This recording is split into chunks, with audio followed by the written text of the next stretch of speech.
All right, everybody, welcome to this crossover edition on the Locked On Podcast Network. Locked On Vikings, Locked On Cowboys, prime time Sunday night football. It is about to get weird. I'm Luke Bruan. I'm with Locked On Vikings. Marcus Mosher here with Locked On Cowboys. So Marcus, what's up, dude? It's good to talk to you about not fantasy. I was gonna say, how's your fantasy team doing, Luke? But no, we don't have to go there. By the I way, don't want that's to a go nice there. little plug. Go check out Locked On NFL every Tuesday. We do a nice little fantasy segment on there. But Yep. Luke, it's been a weird season so far for your Vikings, and I want to ask you some questions about this team. Are you ready? Never. Do it. Yeah.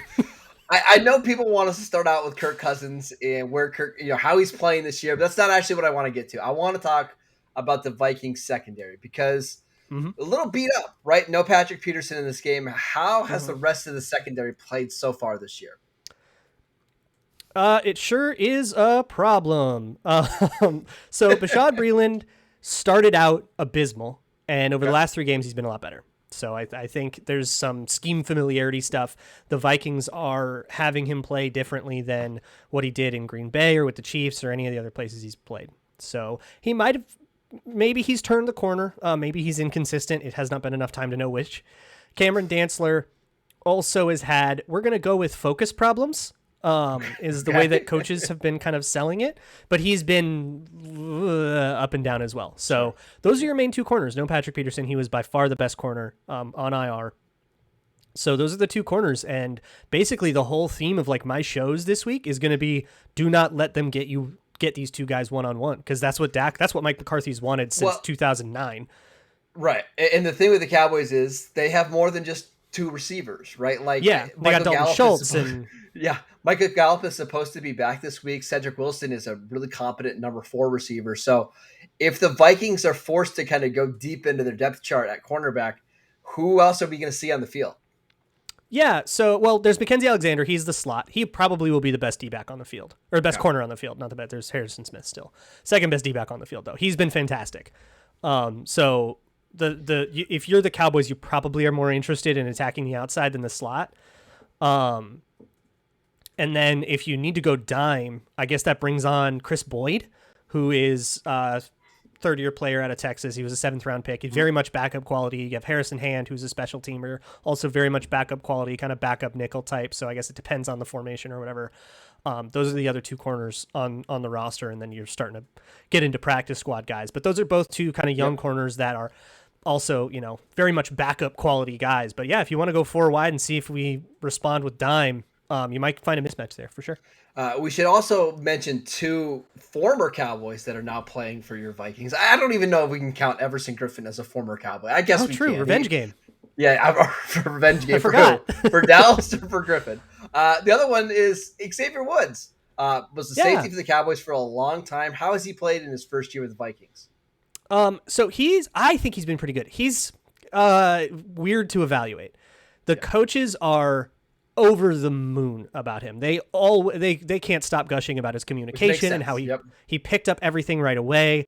And Andre Patterson, co-defensive coordinator, just gave a great quote about how, like, so usually we have Harrison Smith be the one to kind of recognize routes, making checks, making calls, kind of being the audibling quarterback of the defense.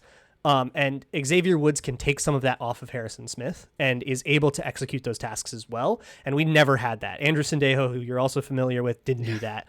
All the other Anthony Harris, great player. He didn't really do that though. So Xavier Woods and kind of the mental side has been awesome. He's been a shoddy tackler, I think.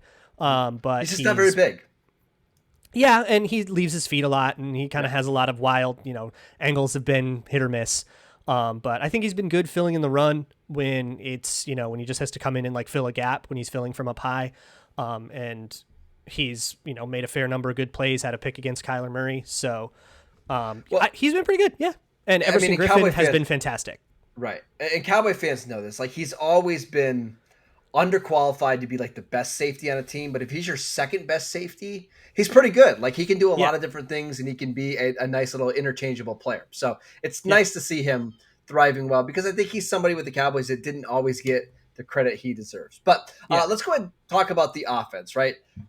Kirk Cousins, Dalvin Cook, Justin Jefferson, Adam Thielen. I mean, there's some weapons on this team. Why hasn't the offense been better this year? Yeah, so they've been better than I think they look, but they've had problems with. So Dalvin Cook hasn't been healthy. He missed a couple games that really hurt. Um, Adam Thielen's had a couple of stinkers, but he had a good game against Carolina. So I think that was just a little bit of a slow patch. I don't think he's lost a step or anything. But then you double Justin Jefferson and things fall apart. Kirk Cousins has been inconsistent, but here's the offense is very quick hitting. It's right now it's working a lot like. Gosh, the old Drew Brees at the end of his career kind of get the ball out quick sort of stuff. And a lot of those concepts, they've moved way away from play action. This is not the team y'all played in 202019. That was bootlegs Thank goodness. And all that stuff. They still have a million cover 3 beaters, so we're going to talk about Dan Quinn. But it's not the play act. There's still a lot of shot plays, and they still do the zone running game and the thing that Dalvin Cook's been so good at. But it's a lot more get the ball out quick and kill you West Coast kind of spread style. Which the Cowboys will love, and we can certainly talk about that in a little bit because this is a team that still really struggles with play action passes. So thank goodness we're not going to be seeing that as much this week. I mean, they do some. They just backed off it a lot. It was like their identity. Like they're not the Browns, Yeah. I mean, but that's the thing that's frustrating, I think, with the Vikings is I think, they were at their best when they were using a ton of play action, but that's for a different time and a different discussion. So we're going to talk about the Cowboys, Luke, a little bit. So why don't you go ahead and give me some of your questions? Yeah. Okay. Sure thing. All right. Crossover Thursday here. I'm Luke Bruan with Locked On Vikings. Marcus Mosher here with Locked On Cowboys. So, yeah, let's talk a little bit about the Cowboys. And I guess, now I want to talk about the defense because I have not looked much into the defense. All I know is it's Dan Quinn, so I'm assuming Pete Carroll cover 3 stuff. But correct me if I'm wrong there, I guess. I will. I will actually start right there. This defense is completely different than traditional Seattle. They run the lowest amount of cover 3 in the NFL through 7 weeks, which is shocking. He moved away. Right? I think Dan Quinn kind of used some of the time off when he got fired from the Falcons last year to kind of reevaluate some of the things he did and some of the things he did well and some of the things he didn't do well. This is a team that runs cover 1 more than any other team in the league. They're gonna put guys at the line of scrimmage. They're gonna be using some exotic blitzes, a lot of man-to-man. I don't expect to see a lot of drop into cover 3 zone in this game at all. Interesting. Okay, so man-to-man, and you mentioned before they were struggling against play action, which I guess makes sense when it's man-to-man. You got to recover for a long time there, and that can draw you out of position. Well, and they don't have the linebackers to do that. Like Micah Parsons is at his best when he's going forward. Same with Leighton Vander Esch. Same with Keanu Neal. Like they just don't have the guys that have the instincts to. Hey, I'm going to drop really quickly and get into the zone and get into the passing lane. They just don't have the dudes to do that. Got you. Okay, so that makes things really interesting because if you're going to just man up, well, then suddenly that's Jefferson and Thielen versus Trevon Diggs and who's the other corner? Anthony Brown. So how do you feel about those matchups? I mean, Trevon Diggs is like this superstar getting all these picks. Is he playing too risky though? Like, is this going to keep up? I mean, how can you say he's playing too risky when he has 7 interceptions already this year? I don't think that's possible, right? But he is a feast or famine cornerback. I think. Like the best example for him is like prime Antonio Cromartie, right? Where, he might get an interception in a game, but he's probably going to give up 80 yards and a touchdown. But with the way the Cowboys offense is playing, that's okay because all they want to do is steal a couple possessions, right? Gotcha. So the matchup for Dallas is not great. Thielen and Jefferson should just cook in this game. But Dallas is going to try to be they're going to try to get some turnovers. They're going to force Kirk Cousins into some bad throws. Diggs is going to jump a route or two, and they're okay living with, giving up 24, 27 points. Got you. So yeah, you're jumping routes, you're playing blitzes, you're playing this crazy aggressive thing, and it's kind of live or die on it. So is that what's I mean, there are so many games where the defense is giving up a ton of points. Is that what's happening, where they're just taking all these risks, and the teams that can punish them will punish them? Well, it's a combination of that, and they've had the lead in just about every single game so far. They've had the lead almost twice as much through 6 games as they did some in garbage all last time year. Scoring and stuff. Yeah. So teams are just putting up a bunch of points in garbage time, and that's okay.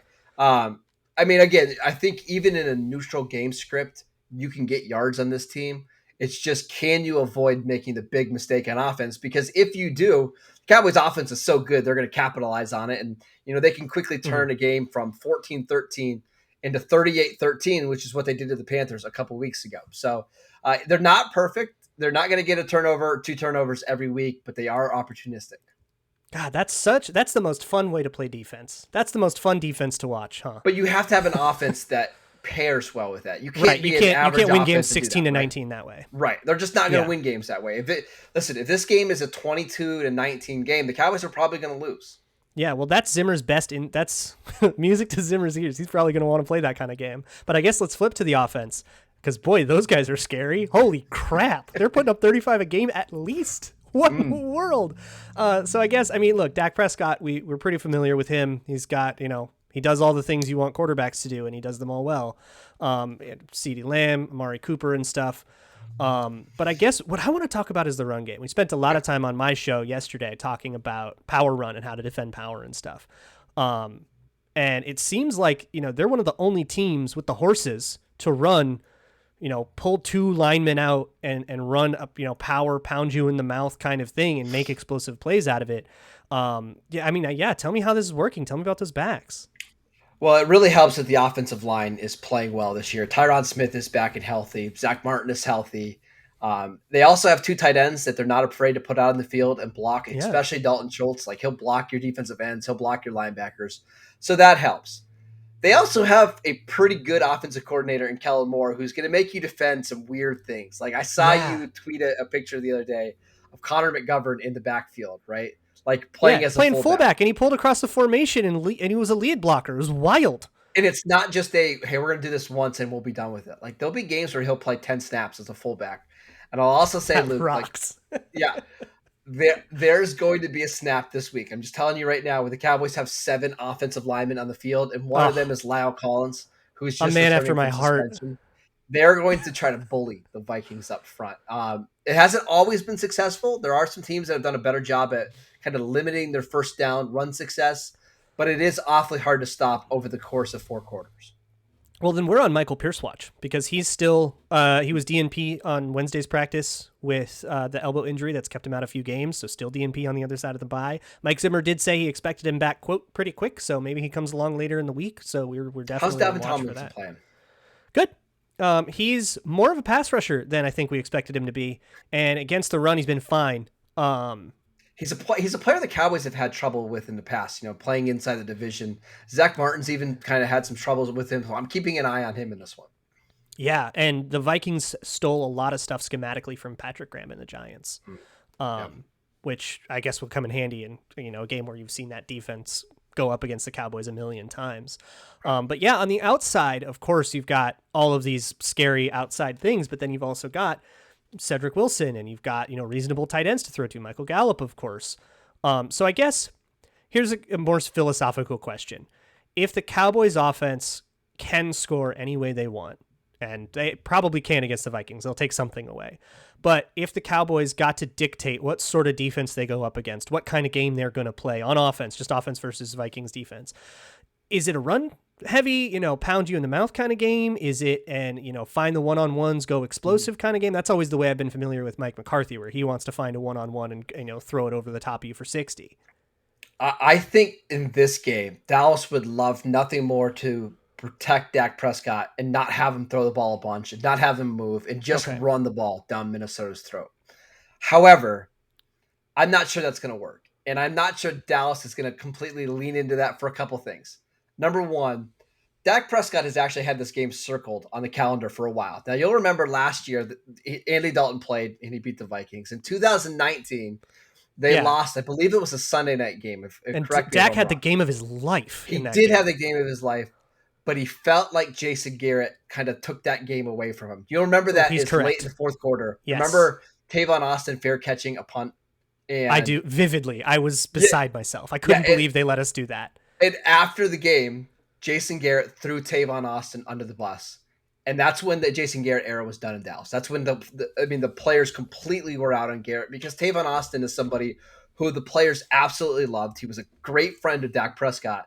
And I think he was mad that they all felt upset that Jason Garrett lost them that game.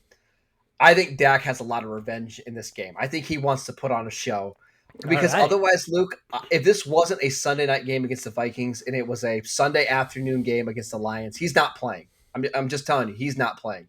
Oh, so he's going to play through the injury. That's the other thing. We'll probably talk about that in a little bit. I think he wants to put on a show in this one. Got you. Yeah. So I have a few more questions just generally and some topics I think we can discuss, maybe even debate if we disagree on them. So yeah, let's get to that in just a little bit. All right, continuing on. It is Crossover Thursday here with Marcus Mosher at Marcus_Mosher on Twitter. From Locked On Cowboys, I'm Luke Braun from Locked On Vikings at Luke Braun NFL. So yeah, I guess we should probably talk about the Dak Prescott injury thing because I haven't even asked you about that. So everybody seems really, really confident that he's going to play, but is he going to be 100%? No, he's not going to be 100%. And he might not be 100% for a while. These calf strains tend to linger.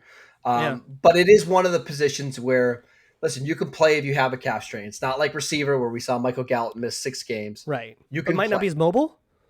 Right. Well, and here's the thing. The truth about Dak anyways is he's not really mobile anymore. Like, you watch Dak Prescott this year run compared to in previous seasons. He's got the schoolyard gene, though. Like, that's the thing I'm worried about. Like, I mean, if he runs for 20 yards or whatever, I mean, I don't know. We've let big running plays go to Matt Stafford before, but, like, this one I think is just, I think the ankle injury has zapped a lot of his quickness.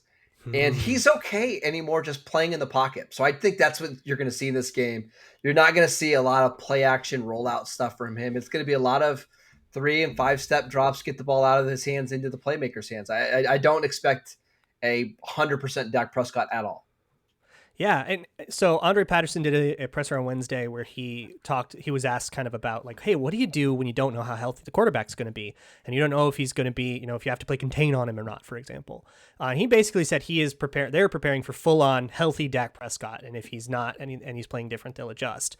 So that's interesting. They might end up kind of preparing the wrong way if he ends up kind of not having the full like repertoire that he usually has. I just would say if you've watched the tape at all from the first 6 or 7 games this year, he just doesn't really move outside the pocket much anymore. He's just completely fine manipulating the pocket, making throws with timing and anticipation and accuracy.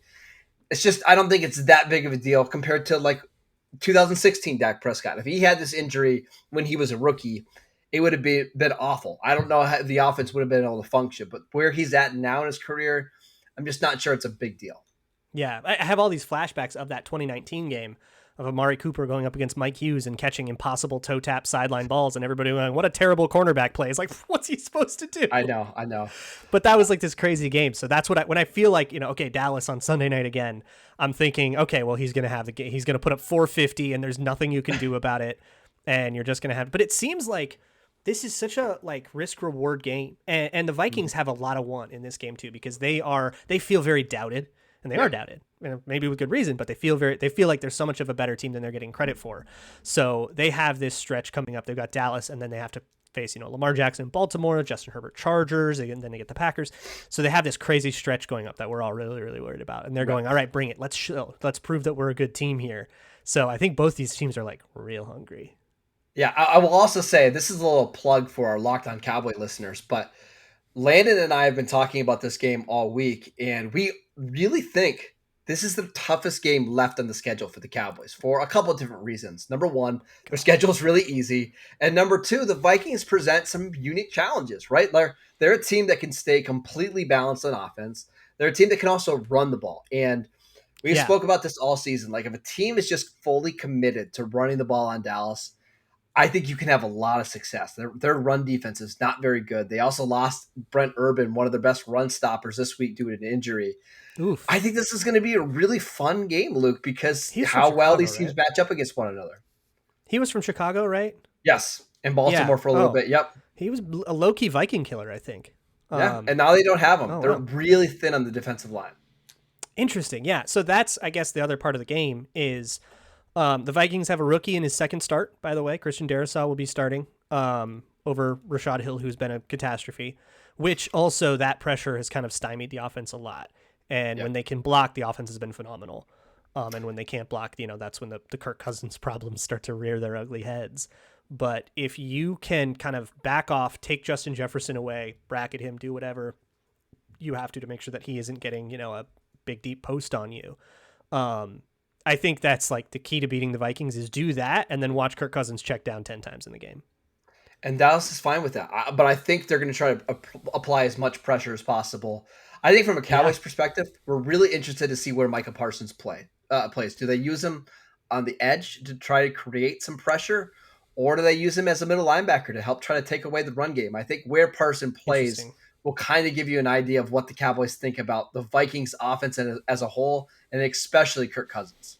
It's interesting. Like if I were in the Cowboys room, I would tell him not to do that, not to blitz all day, because what we saw when they played Seattle, if you watch that Week 3 Seattle game, they blitzed and stunted and gamed and did all this stuff, and the offensive line basically blocked everything up, and the Seahawks got absolutely wrecked by they moved the ball every down.